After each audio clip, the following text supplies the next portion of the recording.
नमस्कार। आपका अखबार के इस अंक में आपका स्वागत है। मैं हूं प्रदीप सिंह। सबका ध्यान मतलब राजनीतिक लोगों का, जिनकी राजनीति में रुचि है, उन लोगों का ध्यान इस समय बिहार पर है। बिहार में इसी साल नवंबर में विधानसभा के चुनाव होने वाले हैं, तो जाहिर है, स्वाभाविक बात है कि उस पर ध्यान होगा। और दिल्ली की जीत के बाद भारतीय जनता पार्टी जिस तरह से उत्साहित है और उसके विरोधी जिस तरह से निरुत्साहित हैं, उससे परिस्थिति में, माहौल में और बदलाव आया है। लेकिन असली युद्ध जो शुरू हुआ है वो है तमिलनाडु में। तमिलनाडु की राजनीति अभी से गर्मा रही, जबकि वहाँ चुनाव 2026 अप्रैल मई में होना है। उसके साथ पश्चिम बंगाल में भी होना है और केरल में भी होना है। लेकिन तमिलनाडु की राजनीति गर्म है, और ये गर्मी आपको आज से नहीं, काफ़ी पहले से दिख रही होगी।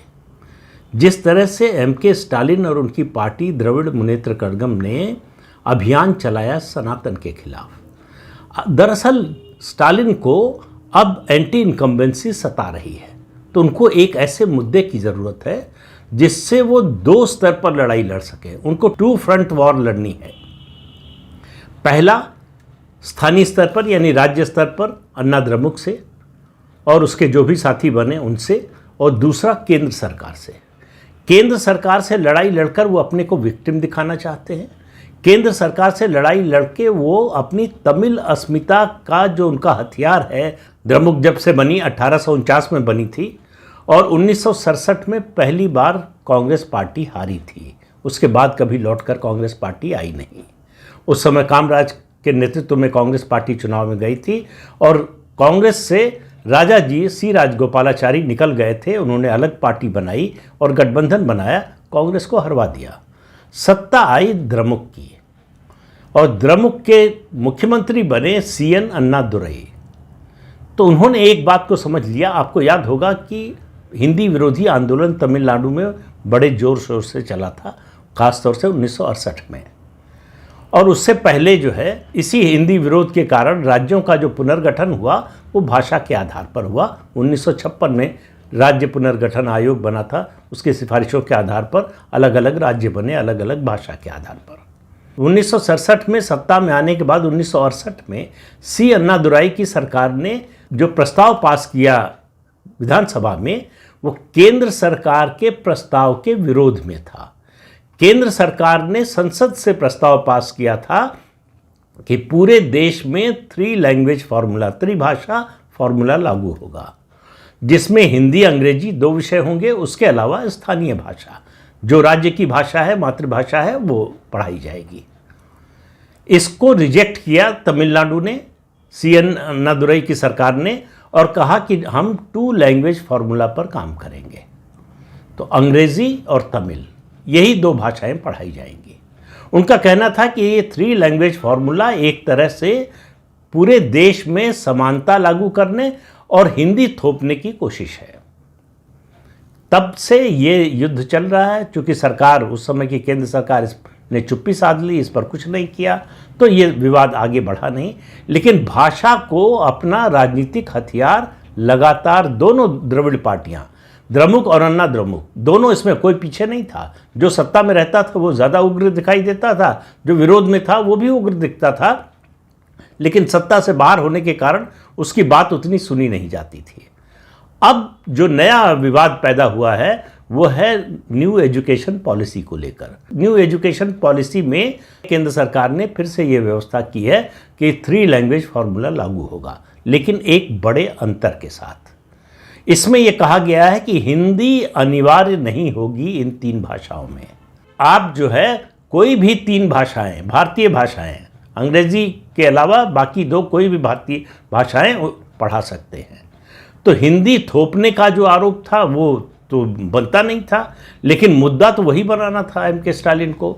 वोट तो उसी पर बटोरना था, तमिल आइडेंटिटी को। और द्रमुक हमेशा से जो है तमिल भाषा के संरक्षण, उसके प्रसार, इसको हथियार बनाकर चलती रही, अपनी राजनीति करती रही है। तो एम.के. स्टालिन जो मुख्यमंत्री हैं तमिलनाडु के, वो, उनका कहना है कि ये तो केवल बहाना है। दरअसल सरकार जो है बहाने से, दूसरे तरीके से हिंदी को थोपना चाहती है। तो उनसे कहा गया कि भाई हिंदी कंपलसरी तो है नहीं, सरकार ने तो कंपलसरी नहीं किया कि आप हिंदी पढ़ाइए। तो उन्होंने कहा अभी भी ये स्थिति है कि तमिलनाडु में जो राज्य सरकार के स्कूल हैं, उसके अलावा चाहे सीबीएसई के स्कूल हो या दूसरे बोर्ड हो जो निजी बोर्ड हैं, उन सब के स्कूलों में हिंदी एक भाषा के रूप में पढ़ाई जाती है, दूसरी या तीसरी भाषा। उन्होंने कहा कई स्कूलों में तो दूसरी भाषा के रूप में तमिल के बाद पढ़ाई जाती है। और दूसरा उनका एतराज़ है कि सरकार ने इसको जोड़ दिया है स्टेट की फंडिंग से, कि जो राज्य न्यू एजुकेशन पॉलिसी को लागू नहीं करेगा, केंद्र सरकार से उसको आर्थिक मदद नहीं मिलेगी, आर्थिक सहायता नहीं मिलेगी। उन्होंने इसको जो है केंद्र बनाम राज्य का मुद्दा बना दिया है। ये फेडरलिज्म का मुद्दा उठा दिया है कि राज्यों के अधिकार का हनन हो रहा है। दूसरी उन्होंने मांग की है कि एजुकेशन को फिर से स्टेट लिस्ट में डाला जाए। जब संविधान बना था तो एजुकेशन स्टेट लिस्ट में था। 1976 में इंदिरा गांधी की सरकार ने इसको कॉन्करेंट लिस्ट में यानी समवर्ती सूची में डाल दिया।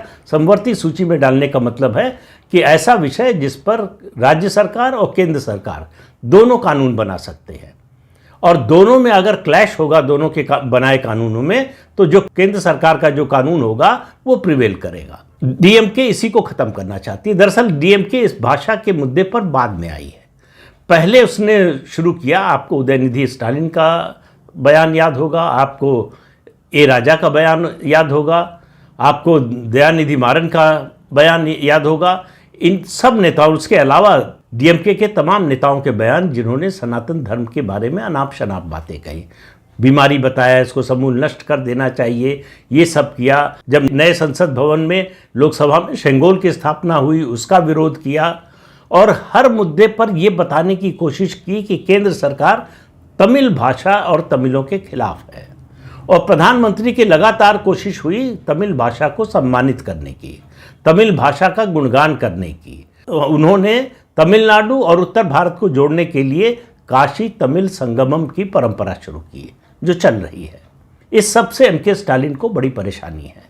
जिस तरह से अयोध्या में राम जन्मभूमि पर निर्माण हुआ भव्य राम मंदिर का, और रामलला की प्रतिमा की प्राण प्रतिष्ठा का कार्यक्रम हुआ, और अभी जो महाकुंभ चल रहा है प्रयागराज में, वो तो अद्भुत है, अकल्पनीय है। जिस तरह की व्यवस्था और जिस तरह का इसमें पार्टिसिपेशन हुआ, लोगों की सहभागिता हुई, उससे बहुत सी पार्टियों में, खासतौर से भाजपा विरोधी जो पार्टियां हैं, बड़ी बेचैनी है। तो एमके स्टालिन को लगा कि 2026 के चुनाव के लिए अगर वो सनातन विरोध को मुद्दा बनाते हैं तो ये चलने वाला नहीं है। उन्होंने चलाकर देखने की कोशिश की, ये मुद्दा चला नहीं। लेकिन तमिल अस्मिता का मुद्दा उनके लिए फ़ायदेमंद हुआ 2019 के चुनाव में, 2021 के विधानसभा चुनाव में और 2024 के लोकसभा चुनाव में। उसका कारण, एक बड़ा कारण ये था, उनके सामने जो उनकी मुख्य प्रतिद्वंदी पार्टी थी अन्ना द्रमुक, उसमें नेतृत्व का अभाव है। जयललिता के निधन के बाद से अन्ना द्रमुक के पास कोई नेता नहीं है राज्य स्तर का। हालांकि दो पूर्व मुख्यमंत्री हैं पार्टी में, लेकिन उस तरह की उनकी मास अपील नहीं है।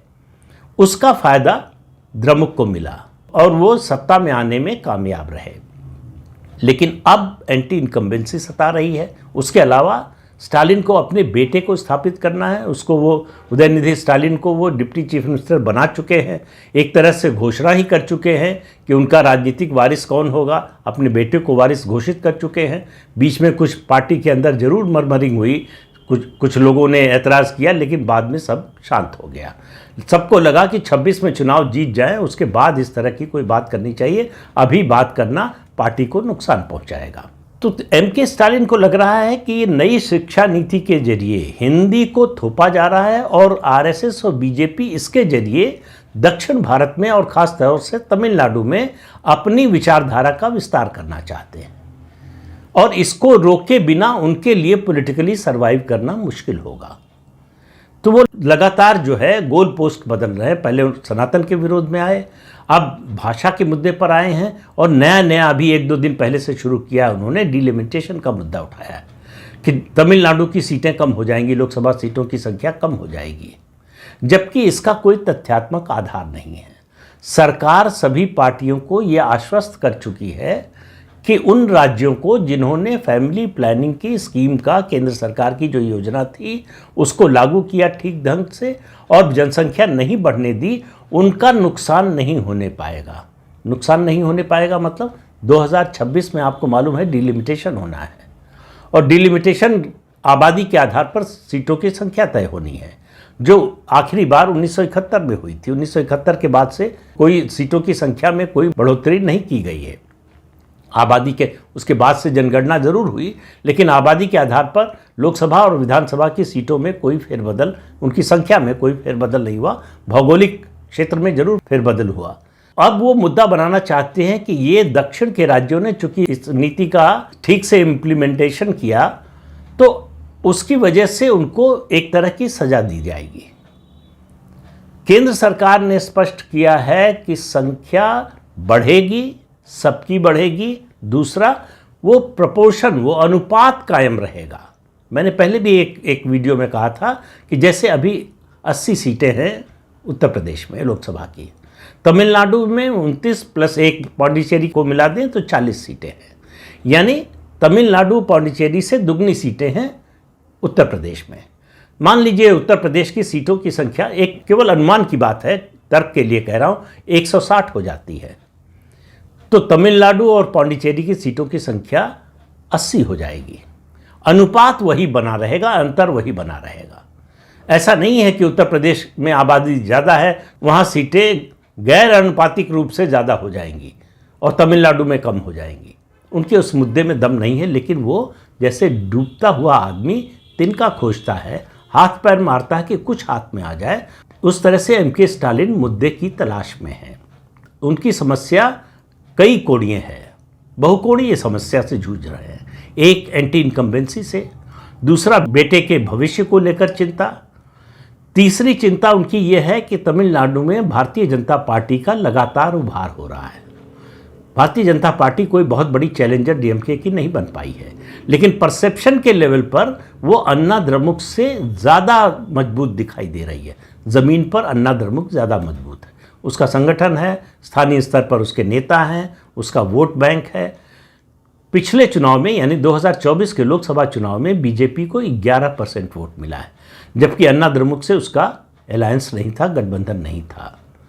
गठबंधन डीएमके के साथ करके भी कांग्रेस को केवल 10% वोट मिले हैं, तो ये डीएमके के लिए चिंता की बात है। दूसरी, डीएमके को ये आशंका है, बल्कि ये कहें कि लगभग विश्वास है, और जो कि सही भी है, कि बीजेपी और अन्ना द्रमुक मिलकर चुनाव लड़ेंगे विधानसभा का। अन्नामलाई पहले खिलाफ थे इस गठबंधन के, लोकसभा में नहीं होने दिया, लेकिन अब उन्होंने भी मान लिया है कि अगर चुनाव जीतना है, जीतने की कोशिश करना है, तो गठबंधन के बिना काम नहीं चलेगा। तीसरा जो एक्स फैक्टर है तमिलनाडु की राजनीति में, जिसके बारे में किसी को पता नहीं है कि वो किस तरह से सामने आएगा, किसका फायदा करेगा, किसका नुकसान करेगा, वो है तमिल फिल्मों के सुपरस्टार विजय की पार्टी। विजय ने अपनी नई पार्टी बनाई है और उस पार्टी ने अभी तक ये घोषणा नहीं की है कि वो डीएमके के गठबंधन में शामिल होगी या अन्ना द्रमुक और बीजेपी के गठबंधन में। बीजेपी की पूरी कोशिश है कि विजय की पार्टी उनके गठबंधन का हिस्सा बन जाए। अगर बीजेपी, अन्ना द्रमुक और विजय की पार्टी एक गठबंधन में आते हैं तो ये बहुत बड़ा चैलेंज हो जाएगा डीएमके के लिए। डीएमके की ये जो नीति है भाषा को हथियार बनाने की, तमिल अस्मिता को हथियार बनाने की, ये राजनीति बड़े लंबे समय तक चल चुकी है। 60s से शुरू हुई, अभी तक चल रही है, 2024 तक चली है। लेकिन अब देश का माहौल जिस तरह से बदल रहा है, परिस्थितियां जिस तरह से बदल रही हैं, राजनीति जिस तरह से बदल रही है, और याद रखिए तमिलनाडु ऐसा राज्य है जिसमें हिंदू धर्म के सबसे बड़े बड़े मंदिर तमिलनाडु में ही हैं। वहाँ जिस तरह से डीएमके की सरकार धर्म परिवर्तन करा रही है, खासतौर से मिशनरियों की मदद कर रही है, क्रिश्चियन मिशनरीज द्वारा कन्वर्जन को बढ़ावा दिया जा रहा है, चर्च बन रहे हैं, मंदिर तोड़कर चर्च बनाए जा रहे हैं। डीएमके को ये डर सता रहा है कि ये सब मुद्दा बन सकता है, तो इसको रोकने के लिए तमिल अस्मिता को सामने लाना ज़रूरी है। और तमिल अस्मिता को सामने लाने के लिए उनको एक ही उपाय नज़र आता है, एक ही मुद्दा नज़र आता है, और वो है भाषा का। लेकिन उस मुद्दे को भी कुंद करने के लिए भाजपा ने नई शिक्षा नीति में हिंदी को अनिवार्य नहीं किया है। अगर हिंदी को अनिवार्य कर दिया होता, डीएमके तुरंत इसको मुद्दा बना लेता, ये मुद्दा बन जाता, फिर अन्ना द्रमुक के लिए भी बीजेपी का साथ देना बहुत मुश्किल हो जाता।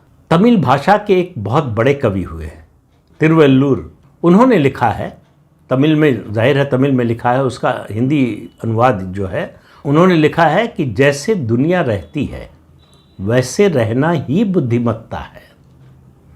ये एक तरह का संकेत कहिए, चेतावनी कहिए, शिक्षा कहिए एमके स्टालिन के लिए। जो मानना चाहें वो मानिए, वो है कि दुनिया बदल रही है, समाज बदल रहा है, भारत बदल रहा है। तो ये जो 60 के दशक की राजनीति थी, भाषाई अस्मिता की राजनीति, वो 2025 में कितना चलेगी इसके बारे में कोई नहीं जानता। लेकिन 60, 70 और उसके बाद के दशक में जितना उसका प्रभाव था, और मैं कह रहा हूँ 2024 तक जितना प्रभाव था, उतना 2026 में होगा, इसमें बड़ी शंका है। बदलाव तो होगा, कितना बड़ा होगा, छोटा होगा, कम होगा, ज़्यादा होगा, ज़्यादा प्रभावी होगा, कम प्रभावी होगा, ये तो चुनाव के नतीजे के बाद पता चलेगा। लेकिन बदलाव निश्चित रूप से हो रहा है और द्रमुक लगातार कमज़ोर हो रही है। द्रविड़ राजनीति का जो केंद्र बिंदु था वो कमज़ोर हो रहा है, उसकी धुरी कमज़ोर हो रही है और उस राजनीति को बदलने का लोगों के मन में भाव आ रहा है। तमिलनाडु के लोग इस द्रविड़ राजनीति की प्रतिद्वंदिता से ऊब चुके हैं, कुछ नयापन चाहते हैं, बदलाव चाहते हैं। तो क्या बदलाव में वो डीएमके को सत्ता से हटा देंगे, किसी नए गठबंधन को लाएंगे, ये कहना अभी मुश्किल है। लेकिन एमके स्टालिन की बेचैनी और एमके स्टालिन का इस तरह से मुद्दों को तलाशना, एक के बाद एक मुद्दा कोशिश किया, नहीं चला, छोड़ दिया, दूसरा कोशिश की, नहीं चल रहा है, भाषा का मुद्दा चल नहीं पा रहा है। जैसी उम्मीद थी एमके स्टालिन को, तमिलनाडु में उस तरह का विरोध नई शिक्षा नीति को लेकर नहीं दिख रहा है। लोग सड़क पर नहीं उतर रहे हैं, लोगों में उस तरह का विरोध नहीं है जैसा पहले हुआ करता था। ये चिंता की बात है स्टालिन के लिए। तो इसलिए अब वो डिलिमिटेशन का मुद्दा लेकर आए, आने वाले समय में हो सकता है कोई और मुद्दा लेकर आए। तो ये जब लगातार कोई व्यक्ति गोल पोस्ट बदलने लगे तो समझिए कि वो कमज़ोर ज़मीन पर खड़ा है और एमके स्टालिन इस समय कमज़ोर ज़मीन पर खड़े हैं। केंद्र सरकार के खिलाफ भेदभाव का कोई मुद्दा बनाना उनके लिए मुश्किल होगा। और अभी जो है शिवरात्रि पर जग्गी वासुदेव के शिवरात्रि के कार्यक्रम में शामिल होने के लिए केंद्रीय गृह मंत्री अमित शाह गए, कोयम्बटूर गए। कोयम्बटूर में उन्होंने अपने कार्यकर्ताओं से कहा कि 2026 में एनडीए की सरकार बनाने के लिए काम करो, घर घर जाओ और द्रमुक सरकार, एमके स्टालिन की सरकार के भ्रष्टाचार और उनकी नीतियों के बारे में लोगों को, उनके भाई भतीजावाद, परिवारवाद और सनातन विरोधी उनके रुख के बारे में लोगों को बताइए आप। तो 2026 में एनडीए की सरकार बने, ये लक्ष्य लेकर भाजपा ने काम करना शुरू कर दिया। काम तो बहुत पहले से करना शुरू कर दिया था, इसकी गति को बहुत तेज कर दिया है। ये बात एमके स्टालिन को समझ में आ रही है, इसलिए उनकी बेचैनी लगातार बढ़ती जा रही है। तो तमिलनाडु का 2026 का चुनाव इससे पहले हुए सारे चुनावों से भिन्न होगा और नतीजा भी भिन्न होगा। कितना भिन्न होगा ये पता नहीं। तो इस अंक में इतना ही, अगले अंक में फिर मिलेंगे किसी नए मुद्दे के साथ। तब तक के लिए अनुमति दीजिए। आपसे अनुरोध है कि ये चैनल देखिए, शेयर कीजिए, लाइक कीजिए और सब्सक्राइब जरूर कीजिए। नमस्कार।